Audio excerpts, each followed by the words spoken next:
सन्नाटा था, लेकिन उस सन्नाटे में भी कराहें गूंज रही थीं। गांव की पगडंडियों पर धूल उड़ रही थी, कच्चे घरों की छतें टपक रही थीं, चूल्हों में आग नहीं थी और बच्चों की आंखों से आंसू सूख चुके थे। एक बूढ़ी औरत अपने 3 बच्चों को गोद में सुलाने की कोशिश कर रही थी, मगर भूख के कारण उनके शरीर कांप रहे थे। तभी झोपड़ी का दरवाजा धीरे से खुला और उसका जवान बेटा भीतर आया। उसके कंधे पर बोरी तो थी, लेकिन बोरी खाली थी। उसका चेहरा उतरा हुआ था और माथे पर पसीने की लकीरें थीं। उसने थकी हुई आवाज में कहा, माँ, आज भी कुछ नहीं मिला। माँ की आंखों से आंसू बह निकले। उसने आसमान की तरफ देखा और मन ही मन बोली, हे भगवान, क्या हम इंसान नहीं हैं? क्या हमारी किस्मत दूसरों की जूठन पर जीने के लिए ही बनी है? ये सिर्फ एक झूपड़ी की कहानी नहीं थी, ये उस दौर का सच था। खेत किसी और के थे, अन्न किसी और का था, इज्जत किसी और की थी और सपने भी किसी और के थे। लाखों लोग जाति और परंपराओं की जंजीरों में जकड़े हुए थे। जन्म लेते ही उनकी तकदीर तय हो जाती थी। कोई मंदिर में नहीं जा सकता था, कोई शिक्षा नहीं पा सकता था, कोई सम्मान से जी नहीं सकता था। जीवन उनके लिए एक अनंत सजा था। इसी अंधेरे के बीच एक बच्चा जन्म लेता है। किसान परिवार का बेटा, साधारण से घर में जन्मा, लेकिन दिल में आग लिए हुए। उसका नाम था ज्योतिराव। किसे पता था कि यह बच्चा एक दिन उन लोगों की आवाज बनेगा जिनकी आवाज हमेशा दबा दी गई थी। बचपन से ही उसने भेदभाव देखा। वो देखता कि उसके जैसे बच्चों को खेतों में काम करने भेजा जाता और दूसरी जातियों के बच्चे पढ़ने जाते। उसके मन में सवाल उठते कि क्या शिक्षा सिर्फ कुछ लोगों के लिए है? वो देखता कि मंदिर में कुछ लोग प्रवेश कर सकते हैं, लेकिन उसके जैसे लोगों को दरवाजे से बाहर कर दिया जाता। यह अन्याय उसकी आत्मा को झकझोर देता। एक घटना उसकी जिंदगी का मोड़ बन गई। वो अपने एक ब्राह्मण दोस्त की शादी में गया था। खुश होकर सज धज कर गया था, लेकिन जैसे ही पता चला कि वो माली जाति से है, उसे अपमानित करके बाहर निकाल दिया गया। उसके दिल पर गहरी चोट लगी। वो रात उसकी आंखों से नींद छीन ले गई, लेकिन उस अपमान ने उसके भीतर आग जलाई। उसने ठान लिया कि वो इस अन्याय के खिलाफ लड़ेगा, चाहे उसे अपनी पूरी जिंदगी क्यों न लगानी पड़े। समय बीतता गया और ज्योतिराव ने शिक्षा का महत्व समझा। उन्होंने जाना कि अगर दबे कुचले लोग शिक्षा पालें तो उनकी जिंदगी बदल सकती है। शिक्षा ही वो हथियार है जिससे अंधकार को काटा जा सकता है। लेकिन उस समय शिक्षा भी बंद दरवाजों में कैद थी। वही लोग पढ़ सकते थे जिन्हें ऊंची जाति माना जाता था, बाकी लोग अंधेरे में धकेले जाते थे। ज्योतिराव ने इस अंधेरे को तोड़ने का संकल्प लिया। उन्होंने अपनी पत्नी सावित्रीबाई के साथ पहला स्कूल खोला। ये कोई साधारण कदम नहीं था। उस समय किसी स्त्री का पढ़ाना ही पाप माना जाता था, लेकिन सावित्रीबाई ने ज्योतिराव का साथ दिया। जब वे स्कूल जाती तो लोग उन पर पत्थर मारते, गालियां देते, गोबर फेंकते, लेकिन वो हार नहीं मानती। हर दिन एक अतिरिक्त साड़ी लेकर जाती। अगर लोग साड़ी गंदी कर देते तो वो बदल कर फिर पढ़ाने लगती। ये साहस साधारण नहीं था, ये एक क्रांति थी जो धीरे धीरे समाज की जड़ों को हिला रही थी। ज्योतिराव की कलम भी उनकी तलवार थी। वो रात रात भर बैठकर लिखते। कमरे में छोटा सा दिया जलता था और उसी की रोशनी में वो शब्दों को आकार देते। उनकी किताब गुलामगिरी इसी संघर्ष से जन्मी। उस किताब का हर पन्ना उन मजलूमों की चीख था जिन्हें बोलने का हक छीन लिया गया था। हर शब्द उन आंसुओं का बयान था जो सदियों से बहते रहे थे। इस किताब में उन्होंने साफ लिखा कि जाति कोई भगवान का नियम नहीं है, ये इंसानों ने बनाई है और इंसान ही इसे तोड़ सकते हैं। उन्होंने कहा कि जो अन्याय के खिलाफ चुप रहता है वो भी उतना ही दोषी है जितना अन्यायी। उन्होंने गुलामी को पाप करार दिया। इस किताब ने समाज के ऊंचे वर्ग को हिला दिया। पहली बार किसी ने उनकी सत्ता को चुनौती दी थी। पहली बार किसी ने कहा था कि ये ऊंच नीच का खेल झूठ है। लेकिन दबे हुए लोग पहली बार खुद को इस किताब के शब्दों में पहचानने लगे थे। उन्हें लगा कि कोई उनकी भी बात कर रहा है। गांव-गांव में यह आवाज फैलने लगी। लोग आपस में बातें करने लगे, सवाल उठने लगे। यह आवाज अब दबने वाली नहीं थी। ज्योतिराव जानते थे कि ये रास्ता आसान नहीं है। उन्हें अपमान सहना पड़ा, उन्हें धमकियां मिली, लेकिन उनका संकल्प अडिग था। उनके लिए ये लड़ाई सिर्फ एक किताब लिखने तक सीमित नहीं थी। ये लड़ाई उन करोड़ों लोगों की थी जिन्हें जन्म से ही कैदी बना दिया गया था। वो रात में जब कलम उठाते तो उनके सामने भूखे बच्चों की आंखें होती। वो सोचते ये लिखना ज़रूरी है ताकि आने वाली पीढ़ियां अंधेरे में न जिएं। वो लिखते और हर शब्द में दर्द की गूंज होती। गुलामगिरी सिर्फ एक किताब नहीं थी, ये विद्रोह की पुकार थी। ये उन जंजीरों को तोड़ने की पहली कोशिश थी जो सदियों से कसी हुई थी। ज्योतिराव ने लिखा कि अगर समाज को बदलना है तो सबसे पहले झूठे रीति रिवाजों और अंधविश्वासों को खत्म करना होगा। उन्होंने ये भी कहा कि अगर इंसान सवाल नहीं पूछेगा तो हमेशा गुलाम बना रहेगा। धीरे धीरे ये किताब दबे हुए लोगों के बीच उम्मीद बन गई। उन्हें लगा कि वे अकेले नहीं हैं, कोई है जो उनकी आवाज बन रहा है। समाज के ऊंचे लोग गुस्से में थे। उन्हें लगता था कि उनकी सत्ता खतरे में है, लेकिन ज्योतिराव को यह डर नहीं था। वो जानते थे कि जब एक बार बीज बो दिया गया है तो पौधा जरूर उगेगा। गुलामगिरी ने वही बीज बो दिया था। अब लोग सोचने लगे थे, सवाल करने लगे थे, और यही सबसे बड़ी जीत थी। ये कहानी सिर्फ ज्योतिराव की नहीं थी, ये कहानी हर उस इंसान की थी जो जन्म से ही अपने सपनों से दूर कर दिया गया था। हर उस इंसान की थी जिसने कभी ये सोचा कि क्या मैं कभी आज़ाद होकर जी पाऊंगा। ज्योतिराव ने उनके सवालों को शब्द दिए, उन्होंने उनकी खामोशी को आवाज़ दी, और यही आवाज़ धीरे धीरे समाज की जड़ों को हिला रही थी। उनकी कलम ने यह साबित कर दिया कि सच्चाई को दबाया जा सकता है, लेकिन हमेशा के लिए मिटाया नहीं जा सकता। वो आग जो उनके भीतर जल रही थी, अब लाखों दिलों में जलने लगी थी। गांव की गलियों में अब फुसफुसाहट थी। लोग कहते थे, क्या सच में जाति इंसानों की बनाई हुई है? क्या सच में हम भी इंसान हैं? क्या सच में हमें भी बराबरी का हक मिल सकता है? ये सवाल छोटे लगते थे, लेकिन इन सवालों में ही क्रांति छिपी थी, और ये क्रांति धीरे धीरे पंख फैला रही थी। गांव की गलियों में उठी फुसफुसाहट अब धीरे धीरे लहर में बदल रही थी। लोग सोचने लगे थे कि अगर यह सच है कि जाति इंसानों ने बनाई है, तो इसे इंसान तोड़ भी सकते हैं। यह विचार नया था, खतरनाक था, लेकिन साथ ही उम्मीद से भरा हुआ था। बरसों से दबे हुए लोगों के दिलों में पहली बार एक चिंगारी जली थी। ज्योतिराव उस समय एक अलग ही संघर्ष से गुजर रहे थे। समाज के ताकतवर वर्ग उन्हें गद्दार, पापी और धर्मद्रोही कहकर बदनाम करने में लगे थे। उन्हें सार्वजनिक रूप से गालियां दी जातीं, उनके काम पर रोक लगाने की कोशिशें की जातीं, लेकिन उनके भीतर जो आग जल रही थी वह इन अपमानों से और तेज हो जाती। सावित्रीबाई उनका सबसे बड़ा सहारा थीं। वह जानती थीं कि यह रास्ता आसान नहीं है। जब वह लड़कियों को पढ़ाने जाती तो अक्सर लोग रास्ते में खड़े होकर उन पर गंदगी फेंकते। कोई और होता तो हार मान लेता, लेकिन सावित्रीबाई ने इसे अपनी ताकत बना लिया। वह कहती, अगर मेरी साड़ी गंदी हो जाए तो मैं बदल लूंगी, लेकिन बच्चों का भविष्य गंदा नहीं होने दूंगी। यही जज्बा ज्योतिराव को और मजबूत बनाता। दिन रात संघर्ष करते हुए वह लिखते रहे। गुलामगिरी धीरे धीरे आकार ले रही थी। यह किताब केवल शब्दों का संग्रह नहीं थी, यह उस समाज का आईना थी जिसमें एक इंसान का मूल्य उसके जन्म से तय होता था, उसके कर्म से नहीं। ज्योतिराव ने इस किताब के माध्यम से दिखाया कि यह व्यवस्था किस तरह से करोड़ों लोगों को गुलाम बनाकर रखती है। जब यह किताब लोगों तक पहुंची तो दबे हुए वर्गों में जैसे हलचल मच गई। यह शब्द उनके दिल को छूते थे, क्योंकि इसमें उनकी ही कहानी थी। यह दर्द वही था जो वे हर दिन झेलते थे। पहली बार उन्हें लगा कि कोई है जो उनकी पीड़ा समझता है और उसे दुनिया के सामने रख रहा है। ज्योतिराव अक्सर कहते, अगर अन्याय को सहते रहोगे तो यह कभी खत्म नहीं होगा। अन्याय को रोकने का पहला कदम है उसके खिलाफ आवाज उठाना। लेकिन उस समय आवाज उठाना आसान नहीं था। आवाज उठाने का मतलब था समाज के क्रोध का सामना करना, अपमान झेलना और कभी-कभी अपनी जान जोखिम में डालना। लेकिन फिर भी कुछ बहादुर लोग उनकी राह पर चलने लगे। गांव में छोटे छोटे समूह बनने लगे। लोग मिलकर बातें करते, सवाल पूछते। यह धीरे धीरे चेतना का जागरण था। लेकिन सत्ता में बैठे लोग इसे खतरे की घंटी समझने लगे। उन्होंने तरह तरह के षड्यंत्र रचे। किसी ने ज्योतिराव को अपमानित करने की कोशिश की, किसी ने उनके स्कूल बंद कराने की योजना बनाई। लेकिन यह आवाज अब फैल चुकी थी। एक बार की बात है, जब सावित्रीबाई स्कूल से लौट रही थीं, कुछ लोगों ने उन पर हमला करने की कोशिश की, लेकिन गांव के कुछ गरीब औरतें उनके बचाव में आ गईं। उन्होंने उन पर हमला करने वालों को भगा दिया। सावित्रीबाई ने मुस्कुराकर कहा, अब समय बदल रहा है, अब लोग डर नहीं रहे। यह छोटा सा वाक्य इस बात का सबूत था कि किताब और शिक्षा का असर दिखने लगा था।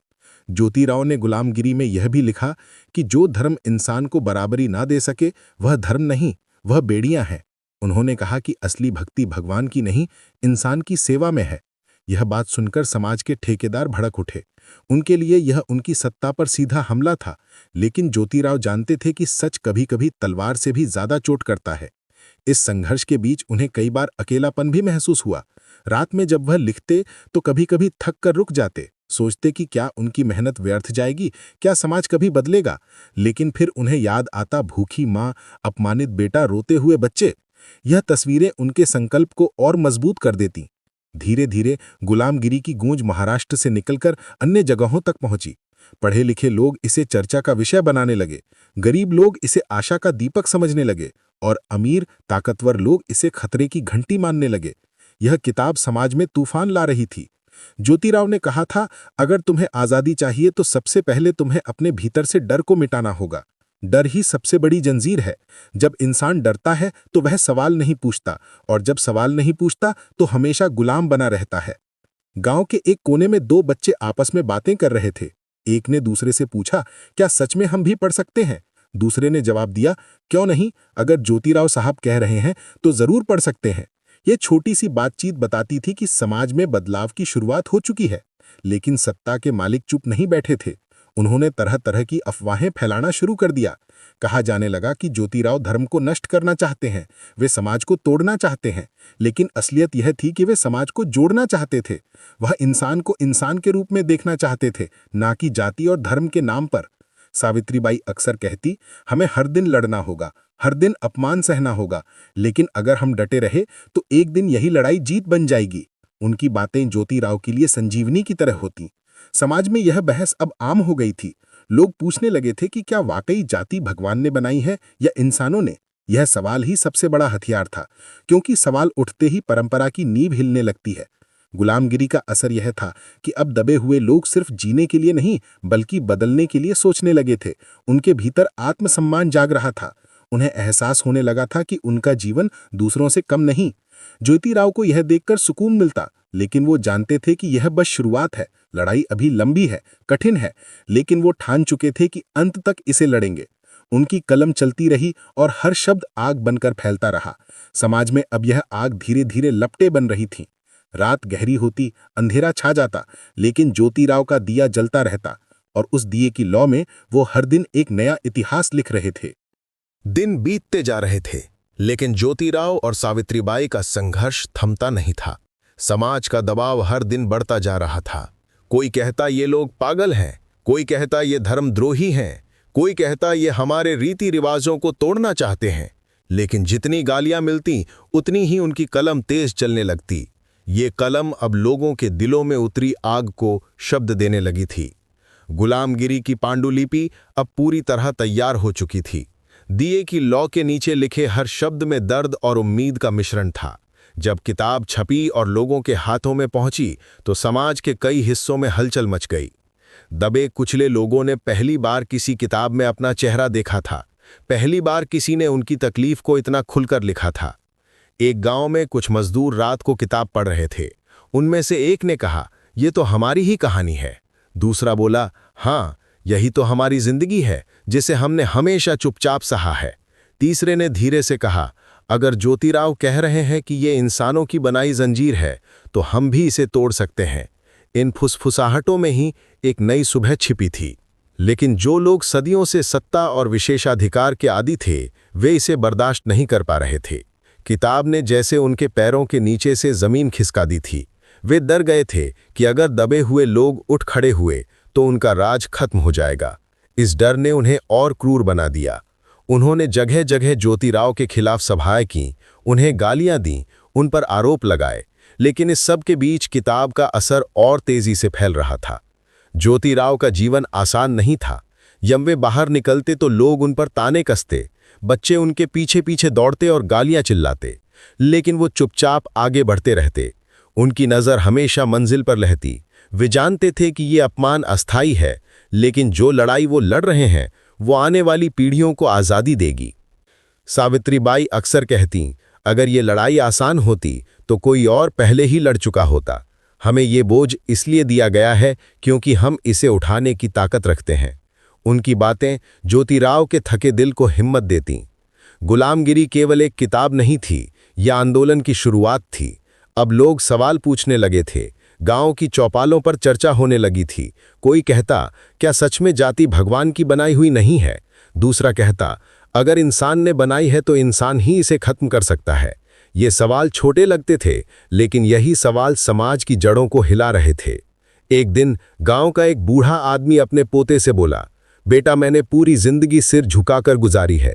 कभी मंदिर में नहीं गया, कभी ऊंच जाति वालों की आंखों में आंख डालकर नहीं देखा, लेकिन अब लगता है कि शायद मैंने गलती की।